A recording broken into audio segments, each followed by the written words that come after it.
আমাদের অনেক কথা ছিল, অনেক আনন্দ করে। আমি আসলে চন্দ্রাকে খুব ভালোবাসি, মন থেকে ভালোবাসি। গান মেয়েদের গান একটু কম হয়, কিন্তু আমি ব্যক্তিগতভাবে ও আমার সাথে যোগাযোগ রাখি। যখনই সময় পাই তখনই ফোনে কথা বলে, আবার ফোনে মেসেঞ্জারে বিভিন্ন সময় বিভিন্ন পরামর্শ দিয়ে থাকে। অন্তর থেকে আমি ভালোবাসি। সেই সুবাদে ওর সাথে যে মানুষটা বসা থাকে আমি তাকে খুব শ্রদ্ধা করি, যিনি চন্দ্রা সরকারের বাবা। আমি সকলের প্রতি সালাম শ্রদ্ধা রেখে ভালোবাসা রেখে তারা এখানে যেহেতু সমাপ্তি, আমার সেই সিডি ক্যাসেটের সময়কার একটা গান, যেই গানের জন্য এই দুহারে একটা সময় আমি ছাড়া গানই হইত না। কি হ্যাঁ, এই যে আজকে চন্দ্রা যেই জায়গাটার মধ্যে আছে এই জায়গাটার মধ্যে আমি ছিলাম। কি রাশেদ ভাই, আমার ভাই, এই গানটা যে যত গানই গাইতো, মানুষের জীবনে কিছু কিছু বিষয় থাকে। আমি সিডি ক্যাসেটের মধ্যে আমার কয়েকটা গান খুব মার্কেট পেয়েছিল, তার মধ্যে আমার মাথানের লেখা একটা গান নিষ্ঠুর ময়না, মানে ক্যাসেটের কোম্পানি আমার নাম দিয়ে রাখছিল নিষ্ঠুর ময়না, এখনো তারা আমাকে নিষ্ঠুর ময়না বলে ডাকে। আর একটা গান ছিল কুম্বা দেশে রইলা রে দয়ালসা। তো আমি স্টেজে থাকলে অন্য কোনো শিল্পী যদি এই গান গেয়ে ফেলতো, অন্য কোনো শিল্পী যদি এই গান গেয়ে ফেলতো, আবার আমাকে দিয়ে এই গান গাইতো, বলতো যে যে যাই গাইতো, কিন্তু আপনি না গাইলে ভালো লাগে না। আর একটা মায়ের গান, যে মায়ের গানটা দিয়ে আপনাদের হৃদয়ে আমার জায়গা হয়েছিল, জালাল ভাই গানটা খুব পছন্দ করতো। এই গানটা জালাল ভাইয়ের স্মরণে আমার মাম্মাম ভাই আজকে আমাকে গাইতে হয়েছে। আমি গানটা করে তারপরে দেখে করি।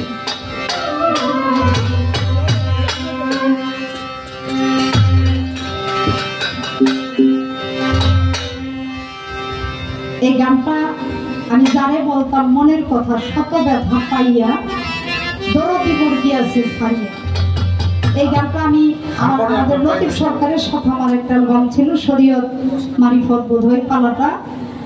এই পালাটার মধ্যে এই পালাটার যিনি সার্বিক তত্ত্বাবধানে ছিলেন ওনার নাম জয়নাল আবেদীন, ওনার বাড়ি হলো মেঘনা।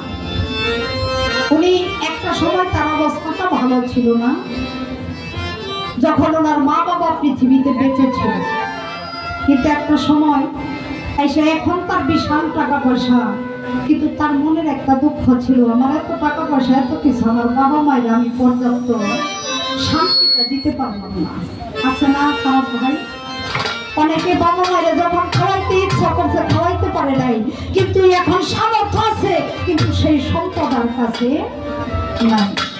তো উনি আমাকে বললো যে বোন, উনি এখন অনেক ভালো ভালো গান লেখে, আমাকে বলেছিল বোন আমার জীবনের থেকে তুই কিছু কথা নিয়ে আমার একটা গান লিখে দিবি। আমি তখন ভালো লিখতেও পারি না, তখন এই গানটা আমি রচনা করেছিলাম, কিন্তু এই গানটা মানুষের হৃদয়ে এতটা জায়গা করে নেবে কোনোদিন চিন্তাও করি নাই। গানটার মধ্যে বাস্তবমুখী কিছু কথা গানটা করে তারপরে দিয়ে একটা ভালো গান করতে।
ধন সম্পদের ভাগী আমার মায়ের রাস্তার দিকে চলে থাকে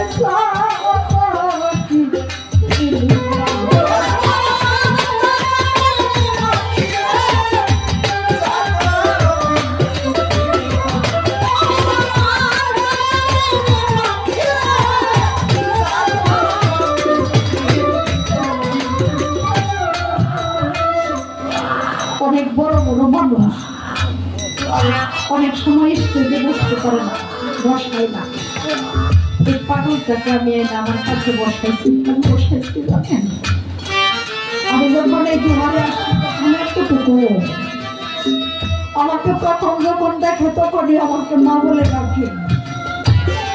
আগে যখন আসতাম আমি ওরে রেখে যেতে পারতাম না, গাড়িতে আমার আগে গিয়ে বসে থাকতো। অনেক কিছু কইয়া বলায় মাঝে কি জিনিস ধরো দিলে যারা আসতে সে বুঝে না, যখন হারিয়ে যায় যারা হারিয়ে যায় সে বুঝে কেমন ধন হারাইল।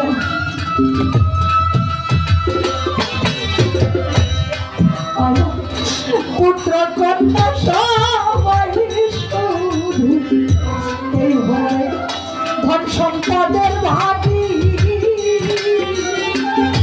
আমার মায়ের রাস্তার দিকে যাইয়া ভাগে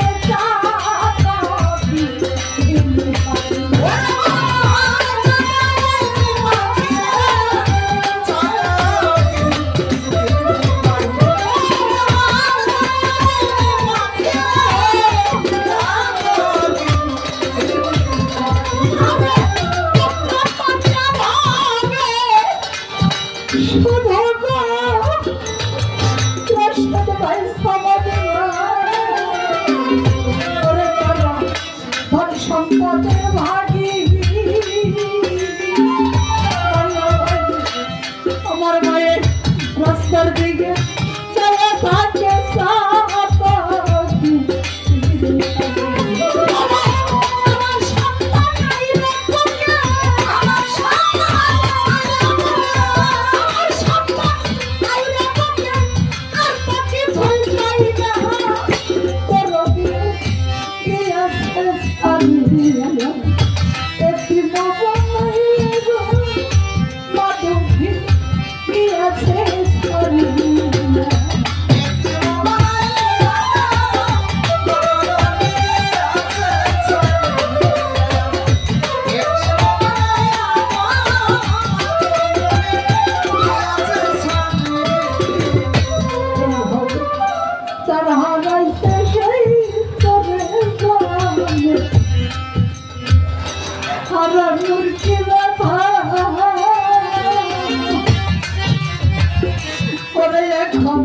শত কাঁদলেও বলবে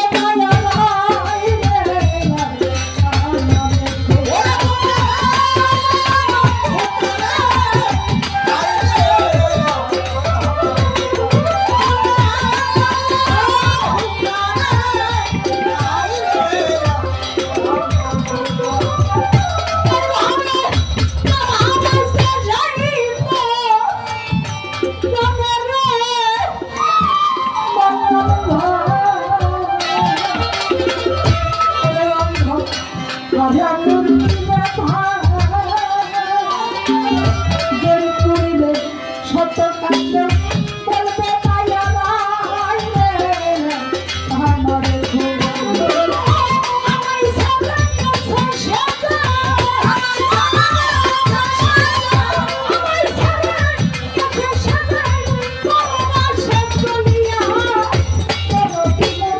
কি আসতে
জালাল ভাই রে আমার সকল কিছু আমার সকল সে দিল মাথায় বাঁধে সকল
Doro